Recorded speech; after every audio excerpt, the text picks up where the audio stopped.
I'm new at this stuff, so I don't know how long I should wait. I'm gonna give it one more minute. So Nordri, how about, we start off a quick little icebreaker while we wait for others to come through. An icebreaker. Tell us something fun about you. Tell us that two truths and a lie. Two truths and a lie? I thought it was an icebreaker, like something easy. Yeah, that's not a quick icebreaker. Really? Is that not? I feel like we use that all the time. Okay, we'll only do the three of us. Or just me, as we wait. Okay, so hi, I'm Norjady Rivas, and two truths and a lie. I am from Puerto Rico. I love mezcal, and I'm not a great salsa dancer. There we go. Those are my two truths and a lie. Anyone who gets it right gets an applause. That's pretty good. I feel like it's all focused around this potential of you being from Puerto Rico.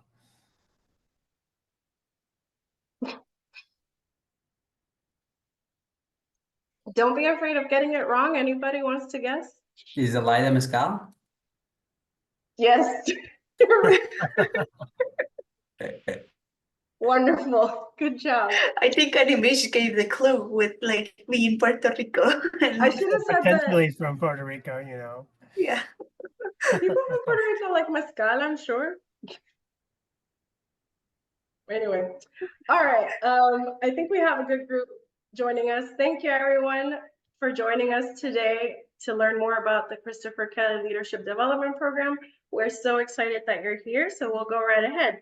And as we said before, this is an informational casual session. So if at any moment you have a question or want us to talk a little bit more about something specific, please go right ahead and stop us, ask the question, let us know. Does that make sense? Sounds good? All right, so let's introduce ourselves. You already know that I'm Norjady Rivas and I don't like mezcal.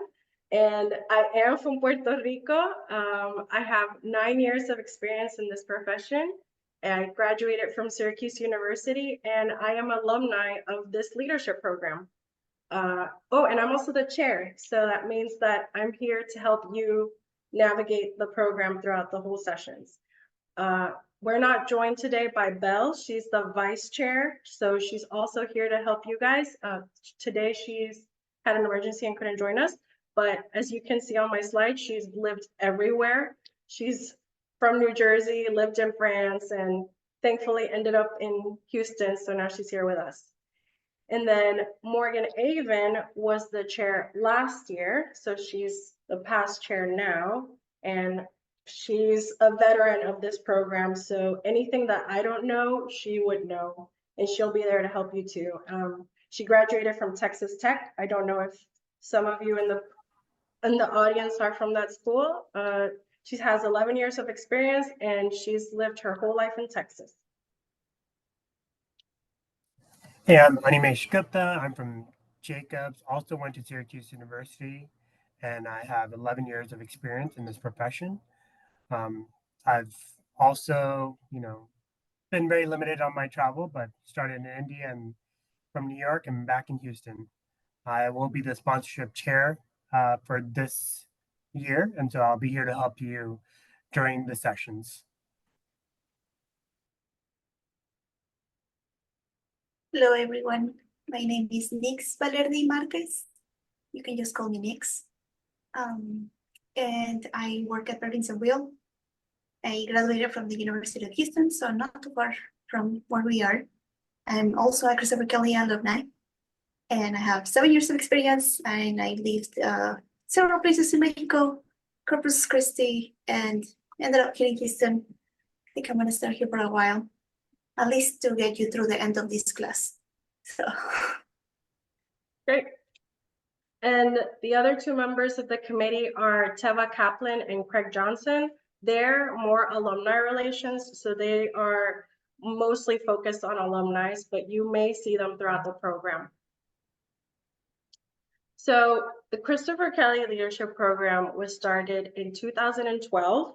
It's a memorial program in recognition of Christopher Kelley, who was an active member of the AIAH community. And throughout his life, he strived to help emerging professionals. And when he passed away, they started this program to continue his legacy. So the program seeks to elevate emerging professionals through leadership and activism. And it started in DC 10 years ago, but it's actually spread throughout the entire country. There's about a dozen locations throughout the US. Notably, there's one in Puerto Rico, so that's exciting. But coast to coast, there is a chapter of this program. So we're not alone. And since we're talking about the Houston chapter, to give you a brief story of when the program started in 2019, and we did a little compilation of all the demographics all the way to 2024, because we don't know what the class of 2024-2025 is going to be, which is the class that you'll probably be applying and interested on. One of the things that really stuck out is that it's majority female, majority woman, but you can see the graphics in red and in black. And then there is a variety of firm size that we have represented, all the way from a small size, which is from 1 to 10 employees, to the majority of them over the years being extra large size, which is over 200 employees.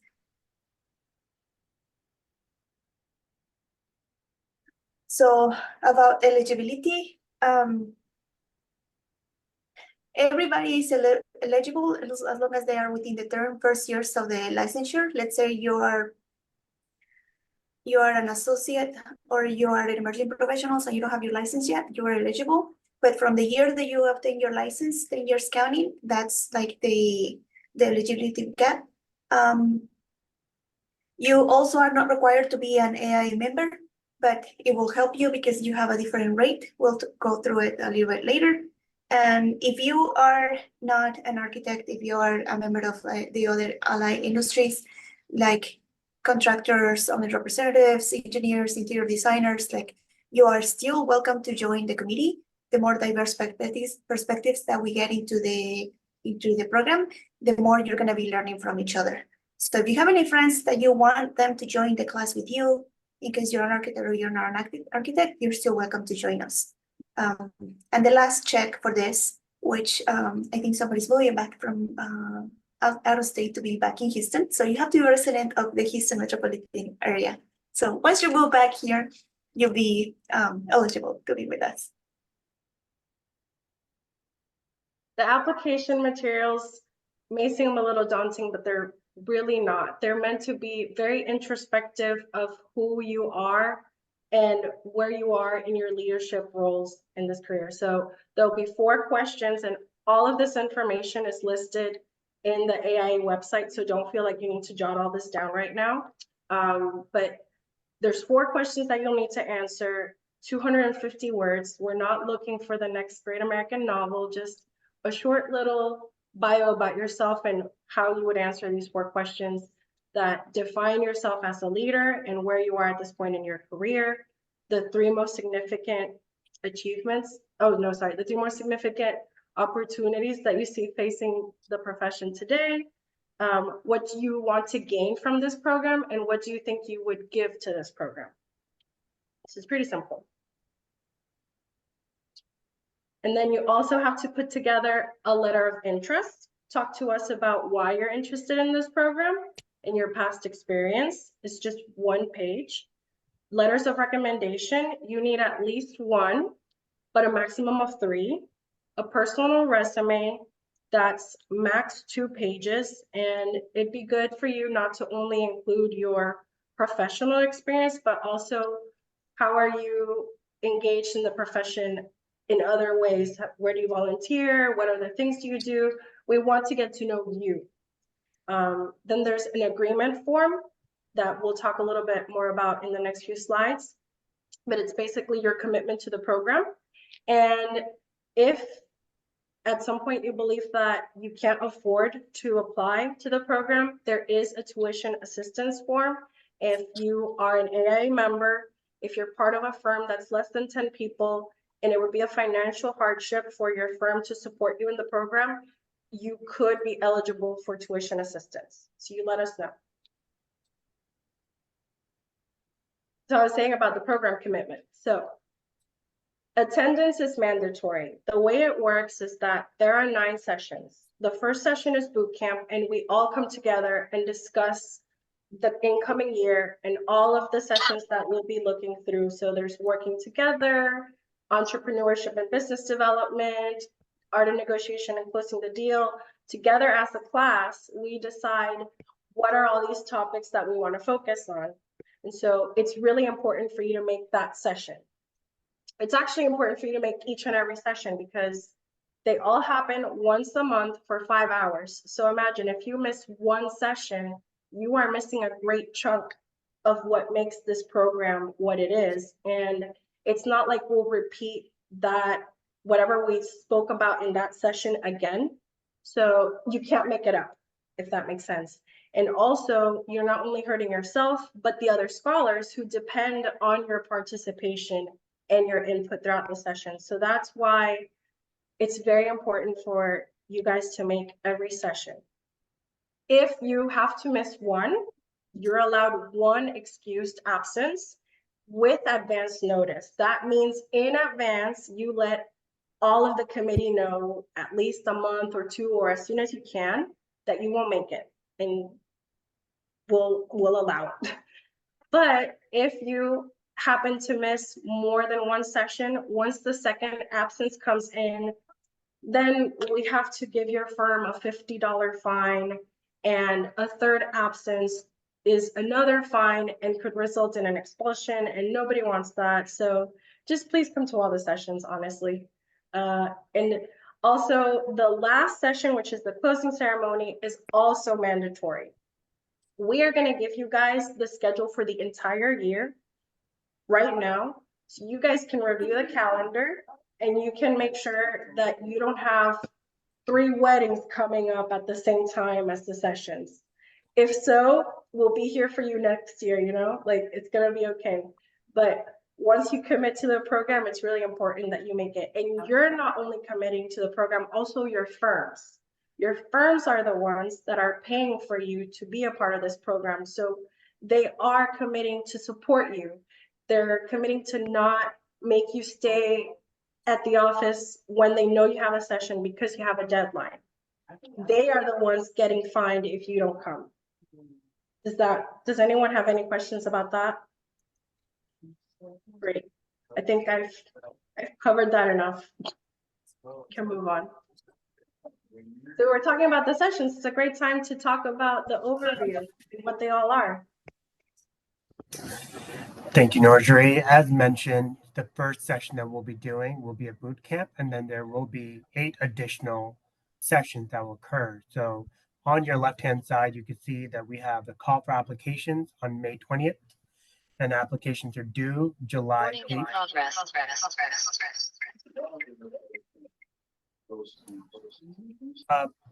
Yes. Can we just make sure that everyone else is muted?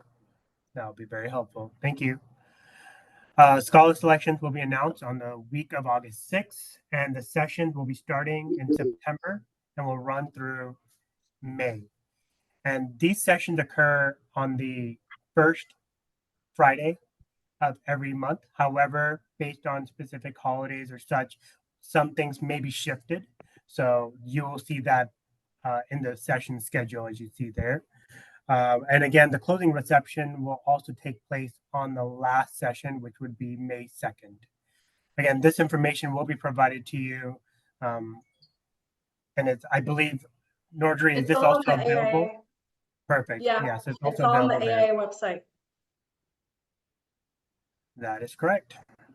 So now the session developments, in the end, it's really simple. The first session is the boot camp, where all the candidates will be talking about the potential topics that they want to discuss. What did they find important to them and within their field, or what they really want to learn about? And those topics will then be grouped up into a session name. And so there will be 8 sessions that will occur. These session developments will have 2 candidates that will be partnered up to make that session occur. Those two candidates on their month of the session will plan for a location where the session will take place.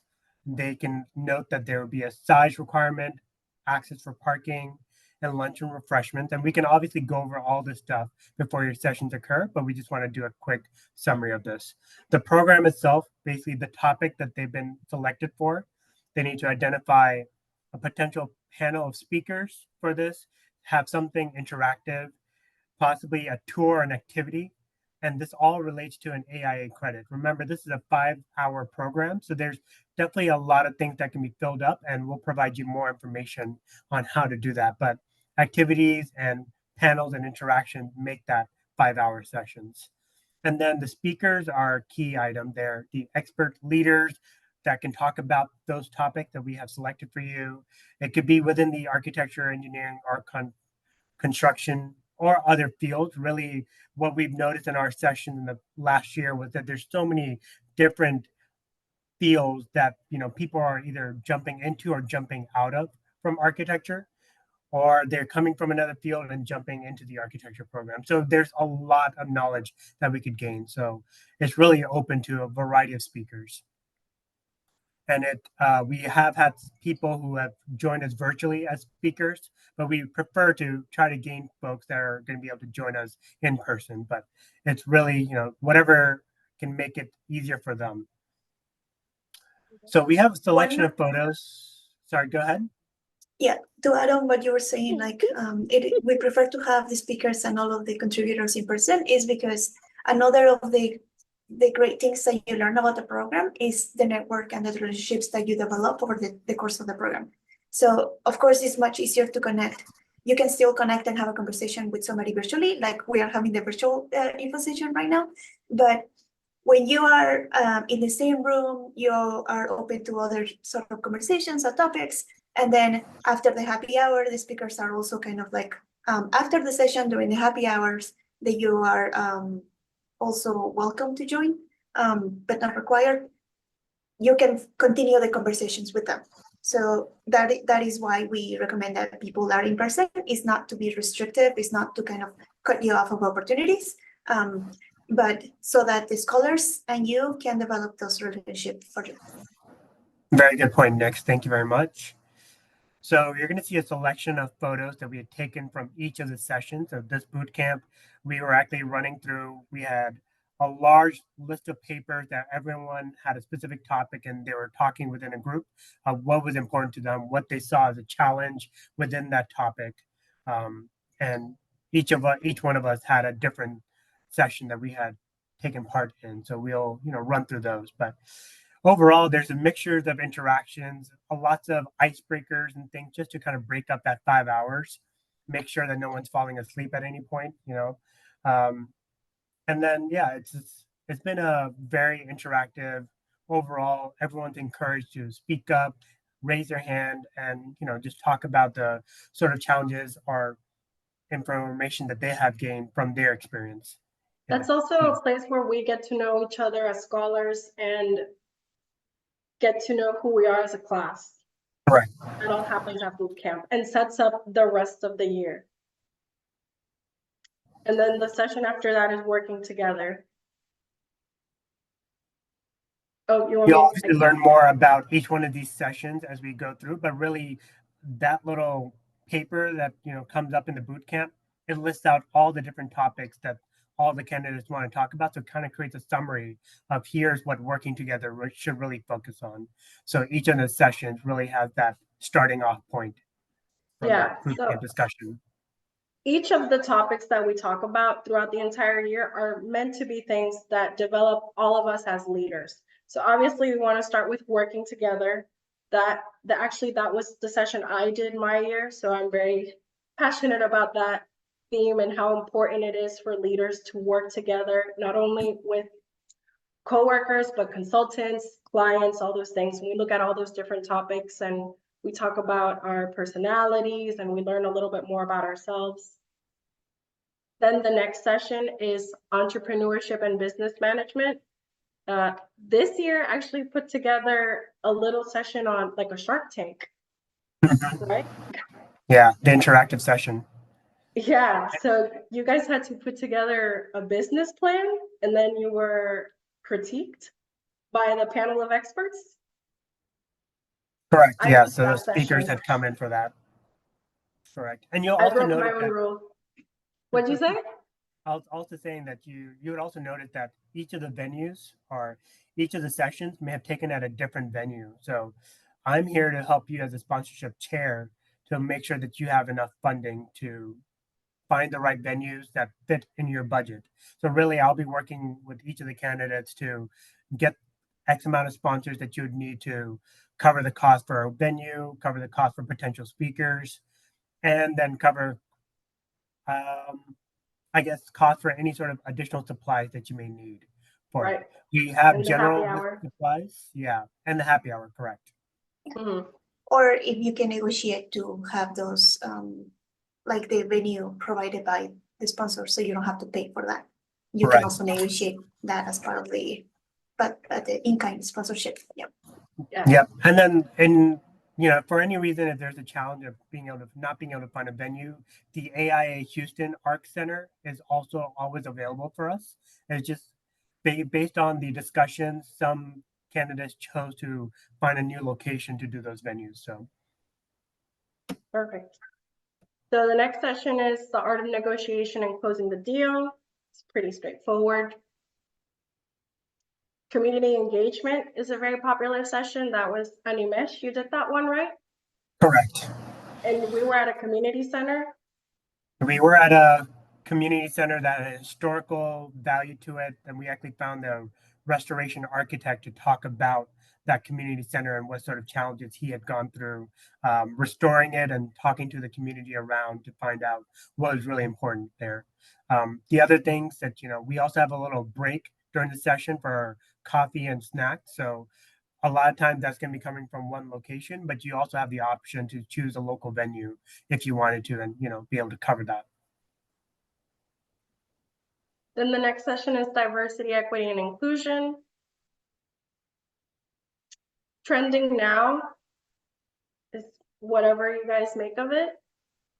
This year, there was a lot of AI topics covered. And a very cool venue for that. A very cool venue. Yes. Lots of lights and stimulation, and like it did make you feel like you were in a virtual reality. The next session is expanding the definition of practice, for which we did a little bit of training on figuring out what are your strengths as an architect, what are the skills, and how can they be relatable to other people, how to communicate them outside of the profession. Then we also did a Q&A session with podcast that, speaking of podcast, we'll plug in that later into the Q&A session.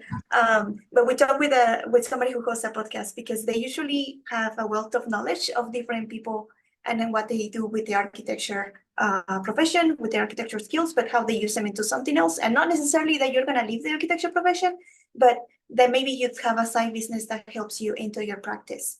And how can you expand these benefits?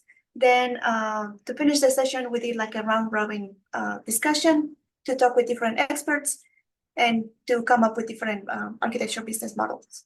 But it was fun. I think it was fun. The next session. I would say that, don't let any of this seem daunting in any way. This is actually very easy to do. And once you are done with your session that you have to run, really through the rest of the 7 months, you're going to be just joining in and just participating and just enjoying the happy hours, enjoying the food, and just talking to your committee members. Yeah, and learning. Yeah. Just learning. Yeah. And then the And last that's why session. Oh, so go ahead. Yeah, I was just gonna emphasize that this is why it's so important that everybody attends to the sessions, because it's a lot of communication, a lot of collaboration between you and the speakers and the other scholars. Yeah.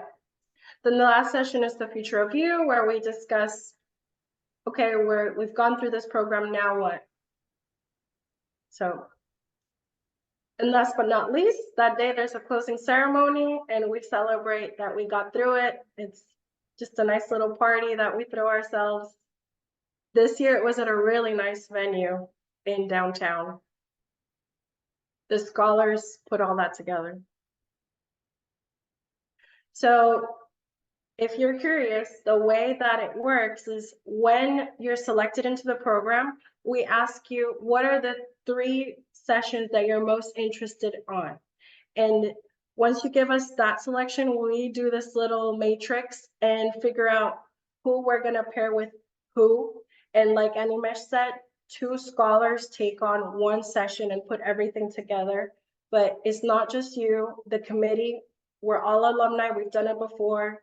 We are here to help you answer your questions and help you succeed throughout the program. So we actually, as we're leading up to the session, we have bi-weekly meetings where we discuss where you're at, what are your pressure points, if you need help reaching out to different scholars or panelists or anything like that. So we're here to help you develop the session, but at the end of the day, the program is whatever you make of it.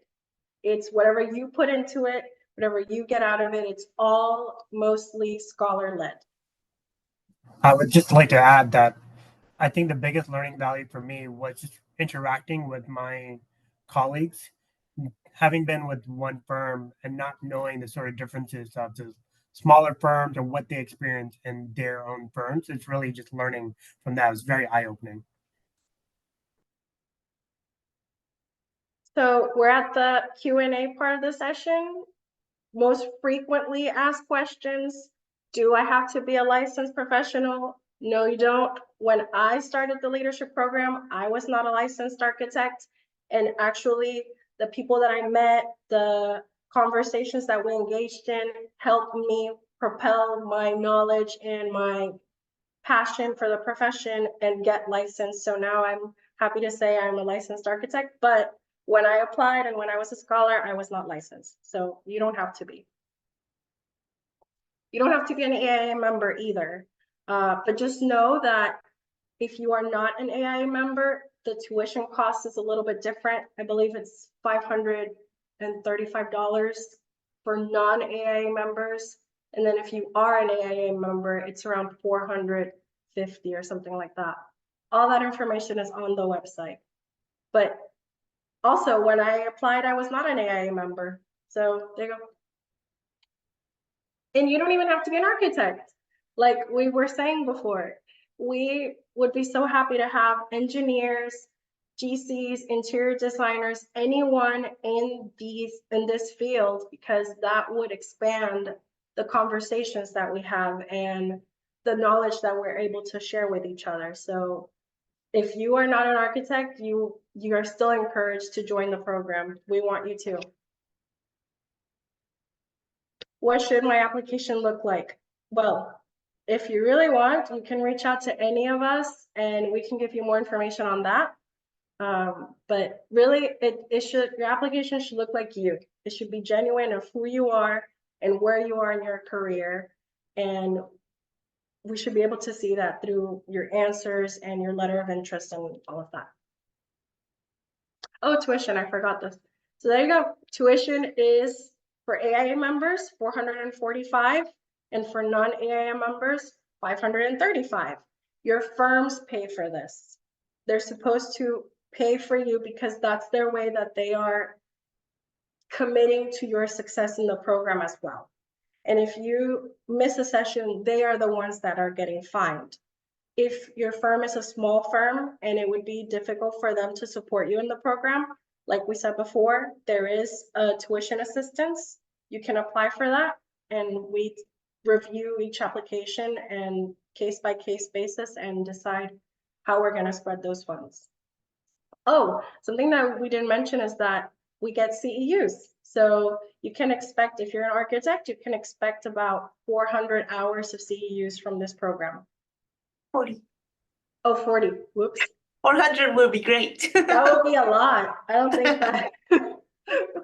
And one more clarification. Small is by AI book is less than 10 people in your firm. that is what we consider a small firm. So if you're in a firm that goes 10 people or less, then you can apply for that tuition assistance. Perfect.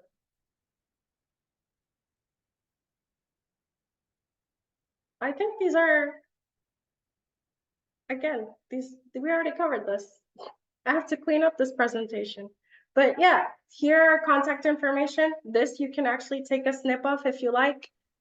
This is the entire committee for this year. So if you have any questions as you're applying or as you're thinking about joining the program, you can reach out to any of us at any time. We're here for you to answer and to help you decide if this is the right fit for you. Audrey, going back to your previous slide, there's a question. It looks like, what if your firm does not want to cover your sponsorship? If your firm is not willing to cover your sponsorship, let us know. We've had this situation before, so we can talk through different conversations that you could have with your firm, or we could also help guide that conversation and talk about why it's a good idea for them to support you. And if they still can't or won't, you are allowed to, well, we would encourage you to then apply for the scholarship. If it's a larger firm, again, reach out to us and we can have a conversation together of how you should navigate that. If worse comes to worse, there are avenues for you. So just let us know the situation and we can talk through with you and the firm and the AIA how to go about it. Did I answer the question? It looks like it. Thank you, Anna. Sure. And that's it. That's it from us. We were trying to keep it under 30 minutes. I'm sorry, I think I went over 3 minutes, but again, applications are open right now. You can literally hang up and apply this minute if you like. But you probably have to put together letters of recommendation. The deadline is July 8th. Don't send us anything July 9th. Immediate dismissal. You have 2 months to put everything together. The scholars will be announced. The people that are selected for the program will be announced the week of August 5th. And boot camp is September 6th. And that one is mandatory. The entire calendar for the whole year is at the AIA website. So please go peruse that and make sure that you can make all the sessions and that it works for you. You can go to the slide with the calendar. It has the month and the day as well, like the month, May, and the number. It doesn't have the Friday because they're usually on a Friday. I'll get But there. I can take a screenshot of that one as well. Any And day it's now. obviously on the AI website. There it is. Yeah. Yeah, that's it from us. I don't know if you guys have any questions that you'd like to ask us.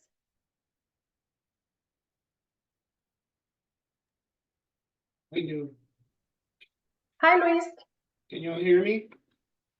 Yeah, Hi, my name is Luis Herrera. I'm definitely interested. Hopefully you will be submitting an application. I just was wondering if the past scholars, is there a meeting with the past scholars at some point, locally and nationally? meeting with past scholars. Yeah, once you're done with the program, like eventually do the Christopher Kelley Leadership Program Scholars. Do y'all get to network amongst former scholars? Is that a thing? It's something that That's a great question. And I'm glad you asked it because this year we are starting those efforts with the new alumni committee to start gathering together as scholars. Historically, each class keeps track of themselves, but now we are starting an effort to pull everyone where you are now and start engaging more people. So we're going to start inviting past scholars to the happy hours. So the present scholars will have opportunities to talk to the past scholars and continue and grow that network together. And throughout the year, there's different events that we'll be doing that hopefully will be creating those connections of past scholars with present scholars and beyond.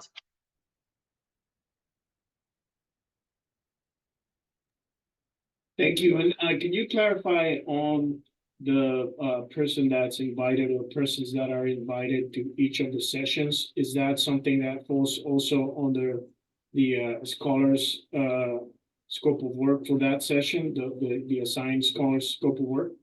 Or is this Yes. like a program that's already established by somebody else? So each session has a theme, like you're seeing here, working together, entrepreneurship, so on and so forth. And then the scholars, so you guys, everyone on this call, is responsible for setting up that session and putting together where it's going to be, who is going to join, and the topics that we're going to talk about. But you're not starting from scratch, because on boot camp, we all meet and discuss what each session should be about. We all talk about what we're interested in learning more about, working together or expanding the definition of practice. Some classes are more interested in sustainability and they want to have conversations about that, and other classes are more interested in AI. So each class is different, but like you said, then moving forward, each scholar is responsible for putting together the session. And that's actually the act of putting together that session, of reaching out to sponsors, of reaching out to different panelists, is part of what you're learning through this program. But just to add on to that, we do have a list of who has been a sponsor in the past and who has been a speaker in the past. So if you are, struggling to be able to find the right panel speakers, reach out to us and we can help guide you on who would be a good potential option to reach out to. Yeah, as you're leading up to your session, we have bi-weekly meetings with you. So we are able to touch base on where you are in your planning of the session, and we can help guide you if you need any help, or we can let you know you're doing great and it's going to be amazing. Honestly, every session has been great. Everyone at the end of the day pulls together something that's informative, and we all get to meet new people in the profession and have new conversations. So maybe it sounds daunting, but it's, once you're doing it, it's not. So And related- I'm sorry that I keep pushing on it, but let's say if me and my assigned partner got community engagement, we have a couple people, potential speakers that come in that day. Do we need to submit that to somebody's evaluation, or is completely up to us? It's up to you, but you meet up with us and let us know who you're thinking of bringing in. And if we, just based on our experience, if we happen to think like the conversation is going in a direction that it shouldn't or something like that, we would let you know ahead of time. Or sometimes also some of the panelists need to get run by the AIA, because we are under the AIA umbrella. But most of the time we're gonna say yes. Most of the time we're gonna be okay with whoever you want to bring, because we're all smart people. We are trying to put together a good session based on the topic that we have. So you don't have to submit someone months in advance. Correct. And on top of that, in terms of the sponsors, we do align with you on making sure that we don't have sponsors from the same field, like both making glass. We don't want them to be in the same session. So we'll make sure to provide you the right list of sponsors if you are needing to have X amount of sponsors to cover the cost. That's a good point. Actually, the sponsors are the only ones that are very important for you to run by us before you reach out to the sponsors. And the AIA lets us know if that's a sponsor that you can reach out to. And that's only as a courtesy because maybe another committee has reached out to them previously and we don't want to burn them out. So those are the ones, the sponsors are the ones that you need to let us know ahead of time that you want to reach out to them. And once the AIA gives the green light, you can go ahead and reach out to them. And even that conversation, AIAH is here to help navigate what that looks like. If you've never done that before, we're here to help you. Related to how the classes, the sessions are arranged by the scholars, somebody had a question in the chat about how many scholars are accepted into the class as a whole. Do you want to answer that, Nurjuri? Like, do we have? Oh, a chat. Yes, no, but forgot like that this that's clearly existed. the question that we have. How many scholars are accepted in the class? And I answered in the chat that we have 16, and that's Yep. because we have 8 sessions. Each session is prepared by 2 scholars, so you multiply 8 by 2. That gives you the 16 scholars in total that we have. Bootcamp is prepared by the committee, and then the next 2 scholars will be preparing, working together. The other 2. Number 3, and so on and so forth. That's why we have 16 scholars. It's not to limit the amount of people that come in, but to follow the schedule. Yeah, and 16 tends to be a good number, like good conversations.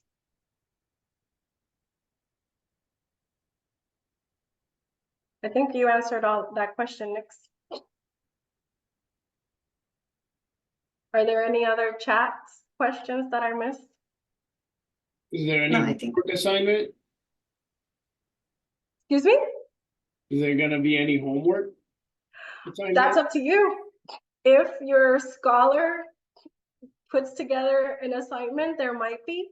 Usually they're good homeworks. They're just like to answer a quiz, to make you think about certain things or look at a short video.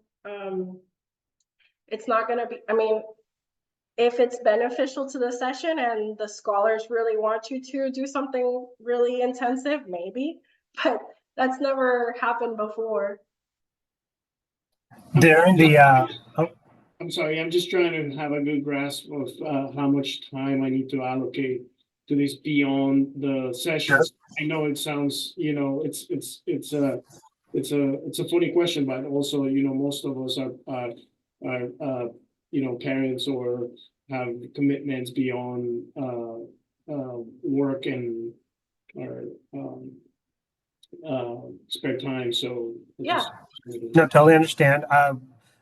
The week prior to the session, you'll be receiving an email from the 2 committee members who are going to be running that session, along from one of us, giving the information of where the session is going to be located.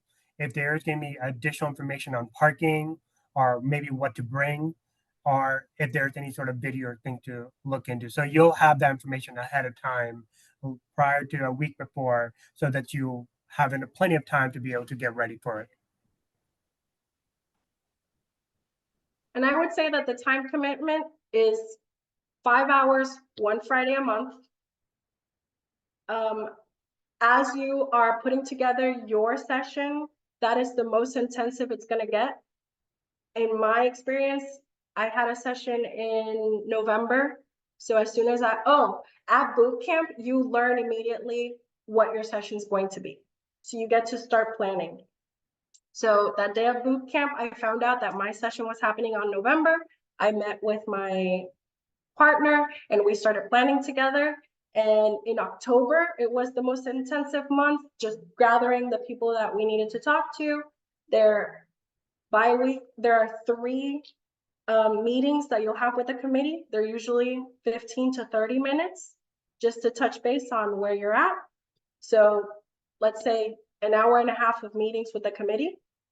And we set a time, but if that time doesn't work for you and you let us know in advance, we can switch the time, because we understand, like you said, there's parents, there's work. So we try to accommodate you as best as possible.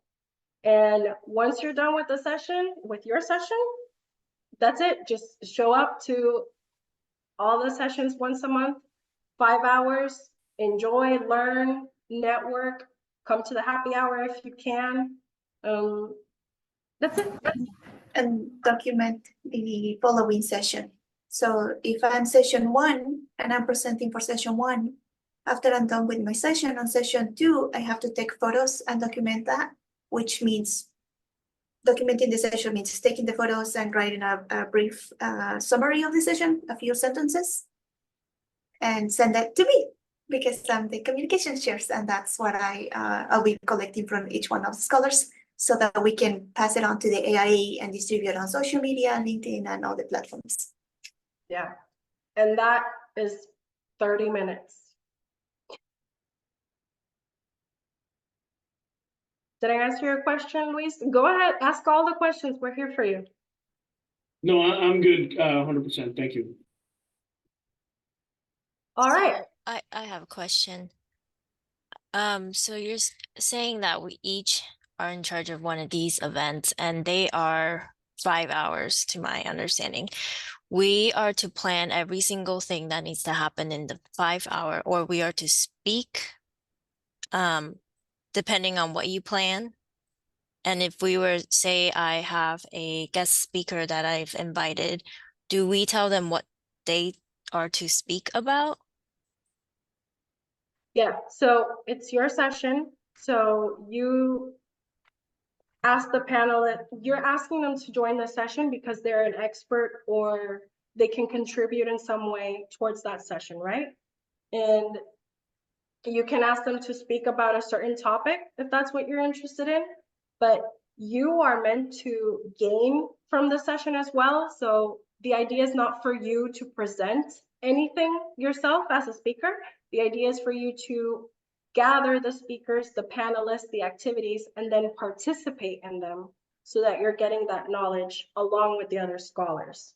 But to answer your question, yes, everything that happens during that 5 hours block of time is up to you and your partner scholar. So we're running the program, but we're also learning at the same time. Yeah, you are running one session. Okay.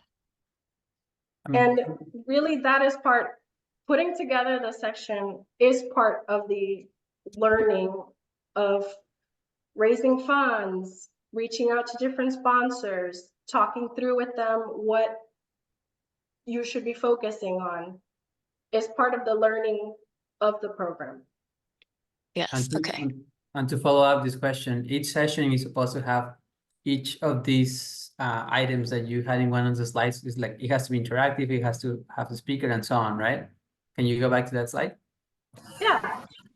You don't necessarily have to do each one of those things, but this is what the program could entail. So you'll notice from the first session that, having some little break before the next panel or speaker comes out, can help ease the time and also give everyone a chance to take a little breather, do something, be a bit more alert again before the 3rd hour in. So you can definitely figure out your own routine of how you'd want that 5 hours to break out.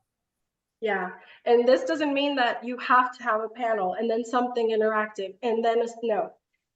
These are ideas.